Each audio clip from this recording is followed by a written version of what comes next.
Welcome to a special Clips edition of What Gets Measured, tailored specifically for marketing data analysts at agencies. I've curated the tastiest clips from our back catalog of awesome interviews with industry experts to give you practical tips on data analysis, a leg up on the logistics of data management, and keen perspectives on how to interpret and translate marketing metrics into meaningful action. As data analysts, you're at the heart of today's data-driven marketing world. Whether it's pulling insights from cross-channel campaigns, tracking conversions, or untangling the maze of metrics from digital platforms, you're sifting through mountains of data daily. There are millions of data points available for you to mine through, and bubbling up the insights and uncovering the gems from the generic is a full-time and full-brain commitment. The challenge isn't just mining the numbers, but presenting them in a way that drives decisions. And let's be honest, not everyone speaks the language of data. But here's the thing, you're the one who can make sense of it all. So let's dive in and equip you with the knowledge to not just analyze data, but tell compelling stories with it. You ready? Let's do this. I spoke with ex-Googler and now VP of Marketing for AdQuick, Adam Singer, a while back about how to improve analyst skills in marketing, and he had some humorous and heartfelt takes. As it stands right now, imagine hiring a pilot for your airlines who couldn't read the altimeter, right? Would you do that? This is your captain speaking. First, I'd like to welcome everyone to Flight 86. We are currently cruising at an altitude of pretty high, at an airspeed of... We're going pretty fast, too. The time is noon. Probably not. So I don't know why you would have marketers or managers on your team who are equally incapable of reading the altimeter or the speedometer or the gas levels, budget, any of the different metrics or dashboards that are important for your marketing. Later on in the interview, Adam had some great advice for new marketers on who to emulate. And it's not the coolest agencies on the edge or the flashiest LinkedIn posters. I would suggest for young marketers, if you can spend some time working with, not a SEO or social media or email shop, those things are all fine. Work for direct marketers. They know how to use all these different tactics. And you get lots of people with all these, ninja and growth hacker and whatever buzzwords. No, they're overcompensating for, trying to sell higher for existing services or create fear that we need something we don't have. You probably just need to work for the right marketers. So one of the tips on being better at data analysis is to cultivate relationships with people who have experience with tying data to strategy. That's one place to get data. But according to marketing thought leader Zach Wenth, there's another really important source for data, and that's in your CRM. In a lot of ways, we have more information, we have more understanding of our customers, we have more opportunity, at least, to understand our customers. The challenge has been still a lot of that data is locked away in point solutions or is in different variations of what I call data language, right? Where the email marketing system uses one set of metrics and kind of determines, engagement in one way. The social team may use a completely different language and different attributes. And then you sit in a marketing meeting and you all have to kind of translate to each other. Like what matters and what, and you're looking at fragments of an individual. Zach believes that controlling and consolidating data is the best way to break out of silos and work on strategies and analysis that's centered around the client and not the platforms where data lives. A lot of it comes down to control. If you go with the logic, right, if you aren't in control of this data, you're at the mercy of whatever platform, whatever publisher, whatever system you are reliant on. And that is a very tenuous position to be in. For those of us with cash to burn, we might think if we just got the right technology in the MarTech stack, we'd be able to escape the problems of data management and improve analytics. But Zach has some sobering news. It's rarely a technical problem and more an internal alignment problem. I think the thing is where they go very, very, very wrong is when the org isn't aligned and the strategy isn't there, and you don't agree, and so you just think spending money on technology is going to solve the problem. It never does. Another big barrier to improving data analysis in marketing is attribution. Who gets credit for conversion? Is it multi-touch, last touch, zero click? In an environment where every platform and software application has their grubby hands on the data, everyone wants to take credit. But it's up to the analysts to clear up the confusion. Attribution was all about, especially at the birth of digital, when digital started coming around and getting very popular, and like 2006 to 2008, all of a sudden we had all this big data. Attribution was all about collecting every single click and every single impression so that you had this essentially path to a purchase or path to conversion, where somebody would go through and they do something you wanted them to do, buy something, fill out a lead form, something like that. And you could line up a date and timestamp path of every single ad they were exposed to and everything they clicked on and every interaction on your site. And then you could go through with machine learning and figure out where you should spend more and where you spent less. And that was pretty straightforward. It was great.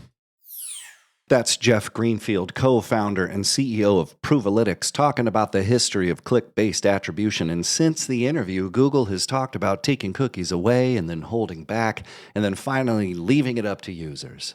That's why Jeff advocates for getting your hands out of the cookie jar altogether, because it focuses marketers on clicks and not impressions that build awareness. And he also outlined a vintage modern approach to attribution. That digs into a very important philosophical view of what is the job of marketing and advertising. A lot of people today, digital natives, they think the job of marketing is you invest money, you buy clicks, you sell stuff. The reality is that's not the case. You invest money, you buy impressions. Impressions build awareness. Awareness drives people to your store, and in this case, the web, and that eventually leads to sales. So really, when you're a marketer, you're buying impressions, you're buying mind share, you're buying thoughts. And that's really, really important to kind of put out there, because if you're focused just on clicks, and that's your thought process of philosophy of how marketing works, you're going to be focused on buying at the bottom of the funnel. What we've done, the modern approach to attribution with cookies going away, kind of the cookieless solution, is to kind of reboot marketing mix modeling, but do it at a granular level and use machine learning and use AI to get to those answers. So interestingly enough, the technique that's driving most of the AI today is something that's been around since the 1700s. That's what most people don't know. It's called Bayesian. So if you look up Bayesian, it's been around since the 1700s. And then we use a technique in combination with that called seemingly unrelated regressions. It's been around since 1968. Now, these two in combination, with the amount of data that you have to do, there wasn't enough computing cycles to do it fast enough to make the output reasonable. But now with how computers are moving so much faster, this concept of like Moore's law and stuff, we can now take these two very old techniques, combine them to give us amazing output where we're taking in non-PII data, so daily aggregated data, the kind of data that you guys organize perfectly at NinjaCat, pull it into an AI machine learning model and output very granular detail so that marketers, it can be actionable. It can tell them where to spend more, where to spend less in order to get the desired outcome, which is amazing.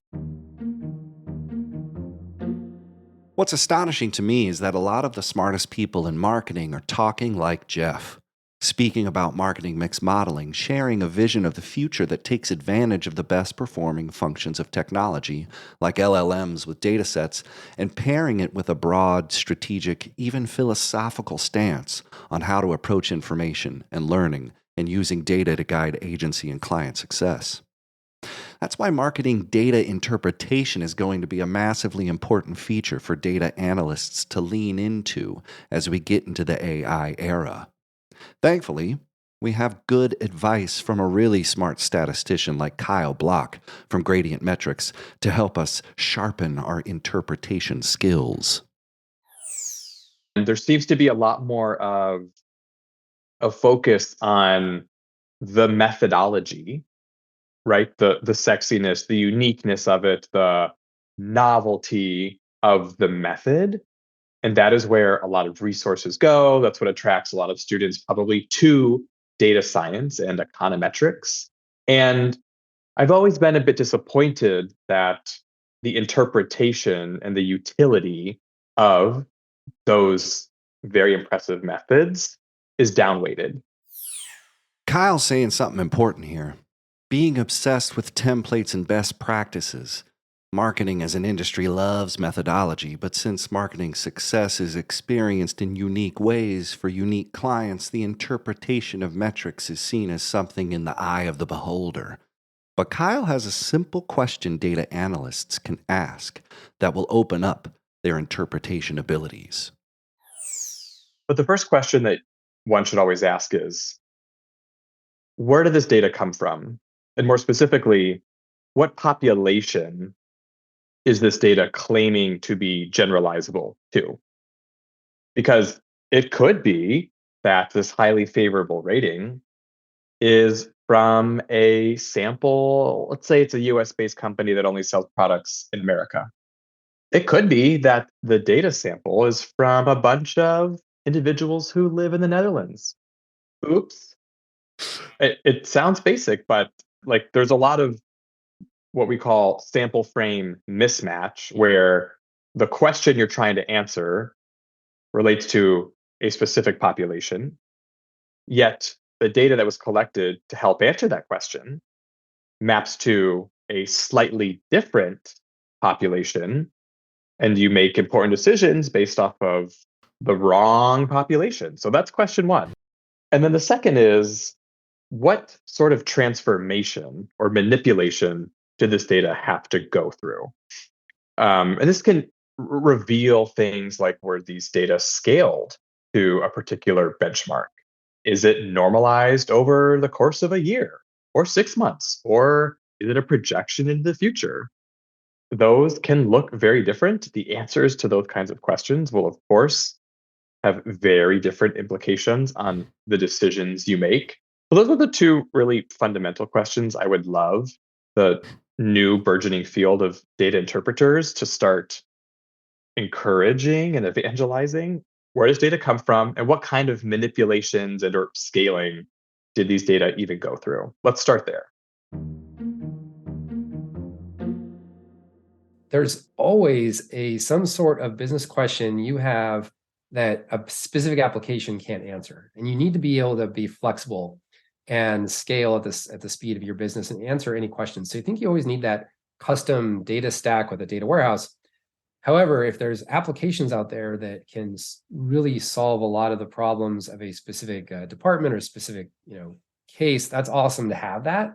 But eventually, I think you want to always have all of your data in one place so you can always answer whatever that question is that you can't get out of a specific application.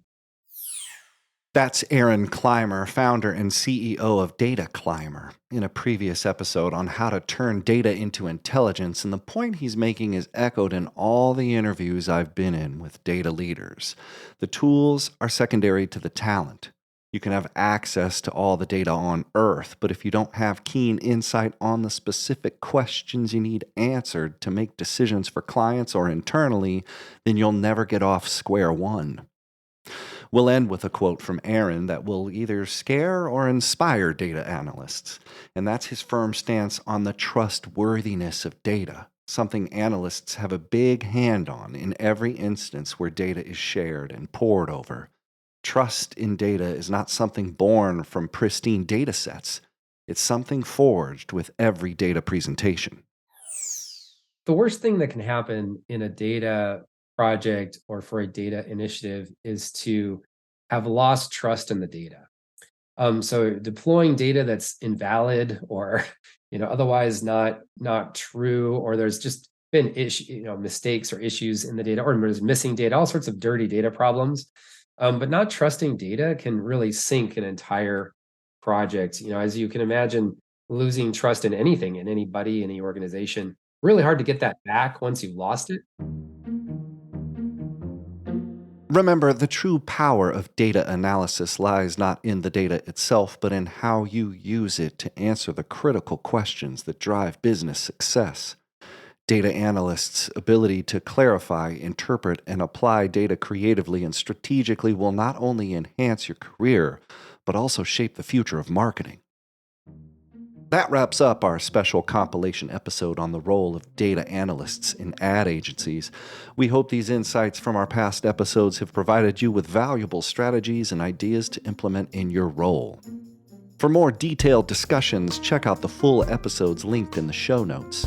Don't forget to subscribe to our podcast, share this episode with your colleagues, and join the NinjaCat newsletter for more exclusive content tailored to data analysis professionals.